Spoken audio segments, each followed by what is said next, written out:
Hello students, welcome back to my channel. कैसे हो आप सब? उम्मीद करती हूँ बेटा सभी अच्छे होंगे और अपना ख्याल भी रख रहे होंगे।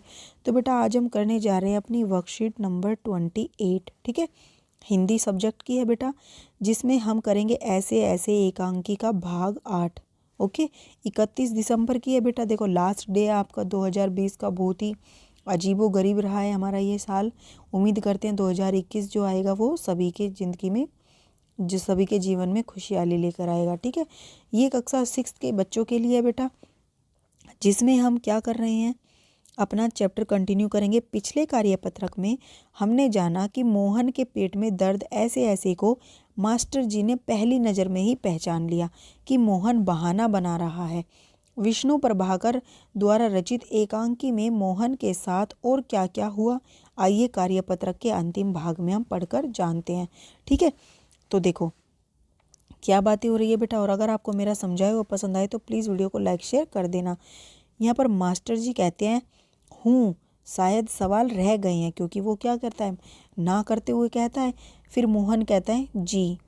फिर मास्टर बोलते हैं तो यह बात है, ऐसे ऐसे काम न करने का डर है। मतलब ये ऐसे ऐसे जो तुम बोल रहे हो ये ना काम करने का डर है तुम्हें। फिर माँ चौंक कर बोलती है क्या?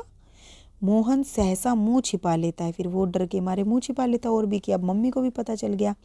मास्टर जी करते हैं हंसकर कि कुछ नहीं माताजी, मोहन ने महीने भर मौज की, स्कूल का काम रह गया, आज ख्याल आया, बस डर के मारे पेट में ऐसे ऐसे होने लगा। ऐसे ऐसे? अच्छा उठिए साहब, आपके ऐसे ऐसे की दवा मेरे पास है। फिर मास्टर जी बोलते कि तुम्हारे ऐसे ऐसे दर्द की दवा मेरे पास है। स्कूल से आपको 2 दिन की छुट्टी मिलेगी, आप उसमें काम पूरा करोगे और आपका ऐसे ऐसे जो दूर है वो भाग जाएगा।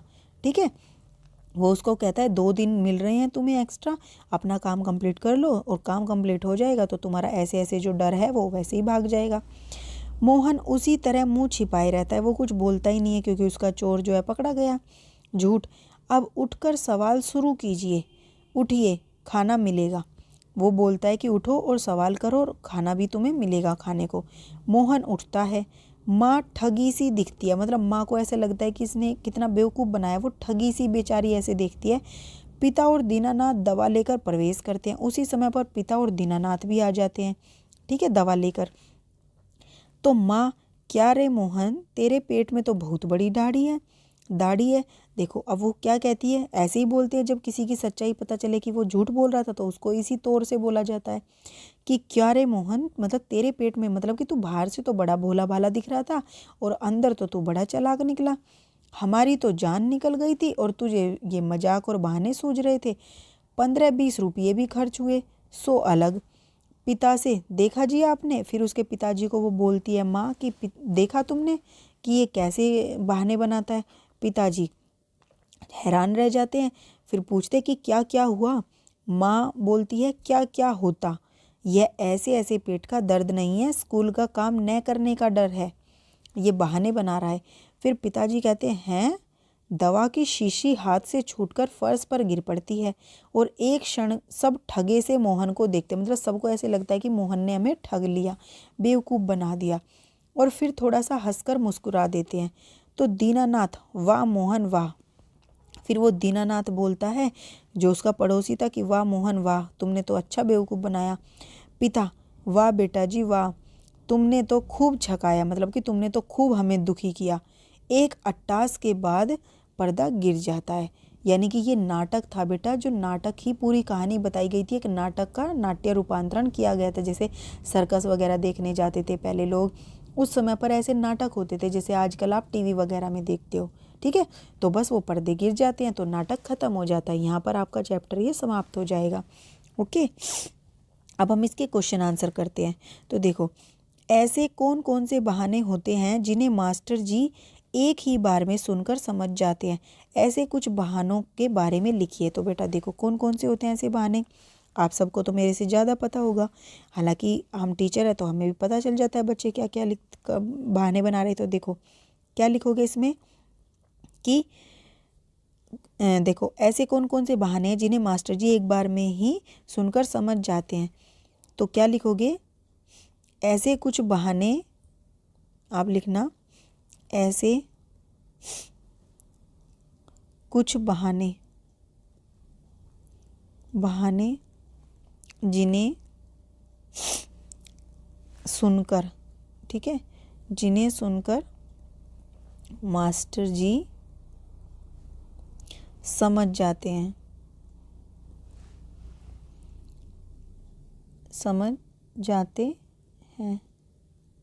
या फिर ये भी लिख सकते हो जिन्हें मास्टर जी एक ही बार में सुनकर समझ जाते, जिन्हें मास्टर जी एक ही बार में सुनकर समझ जाते, या फिर ये भी सही है कि जिन्हें सुनकर मास्टर जी समझ जाते हैं। कैसे? जैसे आप कहते हो कि हम गांव गए थे इसलिए काम नहीं कर पाए, काम नहीं हुआ। या फिर मुझे 2-3 दिन से बुखार था, मुझे 2-3 दिन से बुखार था इसलिए काम नहीं हो पाया। या फिर क्या हो सकता है कि हमारे, जैसे अब फ़ोन की बात है तो हमारा नेट ख़त्म हो गया, ठीक है, इसलिए काम नहीं कर पाए। ऐसे बहुत सारे बहाने, और अगर आपको कुछ ऐड करना है जो आप बहाने बनाते हो तो ज़रूर इसमें लिख कर बताना, ठीक है। तो मैंने सिर्फ यही बताई हैं 2-3 ताकि ज़्यादा बड़ा क्वेश्चन ना हो। नेक्स्ट बेटा क्या है? ऐसा होता तो क्या होता? मास्टर स्कूल का काम तो पूरा कर लिया, मोहन हाँ में सिर हिला देता तो फिर मोहन जी सब काम पूरा कर लिया। अगर मोहन ऐसा बोलता तो ऐसी स्थिति में नाटक का अंत कैसे होता? सोच कर लिखो। अगर बेटा वो ऐसे बोलता तो क्या करते? मास्टर जी को पता चलता वो उसने झूठ बोला है, तो मास्टर जी कहते अपनी नोटबुक दिखाओ। तो आप क्या लिखोगे? यदि ऐसा होता तो मास्टर जी मोहन से नोटबुक दिखाने को कहते जिससे उसका झूठ पकड़ा जाता और उसका नाटक समाप्त हो जाता, ठीक है। फिर नेक्स्ट बेटा क्या है? स्कूल के काम से बचने के लिए मोहन ने कई बार पेट में ऐसे होने के बहाने बनाए। मान लो कि एक बार उसे सचमुच में पेट में दर्द हो गया और उसकी बातों पर लोगों ने विश्वास नहीं किया। बेटा जब कोई झूठ बोलेगा तो जब उसको वास्तव में भी वो चीज़ की मतलब की परेशानी होगी तो कोई विश्वास ही नहीं करेगा, सोचेंगे नाटक कर रहा है। तब मोहन पर क्या बीती होगी यह तुम अपने मित्रों से, भाई बहनों से चर्चा करके लिख सकते हो। तो देखो बेटा क्या बीती होगी, तो आप यह लिखोगे कि यदि ऐसा होता, यदि 1 मिनट, ऐसे नहीं, आप ऐसे लिखो कि बचने के लिए मोहन, देखो आप लिखोगे कि इस स्थिति में थर्ड का आंसर है बेटा, इस स्थिति में मोहन की वही दशा होती जो बाकी परिवार की हो, मतलब कि उसके झूठ बोलने पर हो रही थी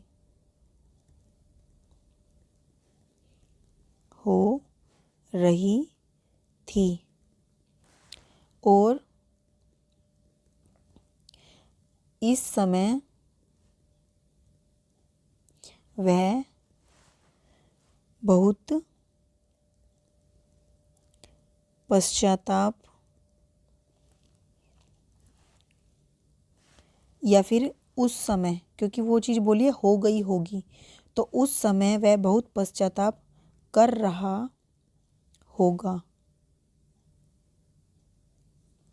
यहाँ पर लिखना दशा होगी, ठीक है। इस स्थिति में मोहन की वही दशा होगी जो बाकी परिवार की उसके झूठ बोलने पर हो रही थी, और उस समय वह बहुत पश्चाताप कर रहा होगा कि काश मैंने पहले झूठ नहीं बोला होता तो आज सब मेरी बातों का विश्वास कर रहे होते, सब मेरी बात पर विश्वास करके मेरा इलाज करवाते। ठीक है, ये आप इसमें लिख दोगे। तो ये थी बेटा आपकी आज की वर्कशीट। उम्मीद करती हूँ आपको अच्छे से समझ आई होगी। फिर भी कोई डाउट हो तो कमेंट बॉक्स में लिख देना। इस वीडियो में बेटा इतना ही। अपना नेक्स्ट टॉपिक जो हम अपनी नेक्स्ट वीडियो में करेंगे। तब तक के लिए ऐसे हंसते रहिए, मुस्कुराते रहिए, पढ़ते रहिए और आगे बढ़ते रहिए। Thank you.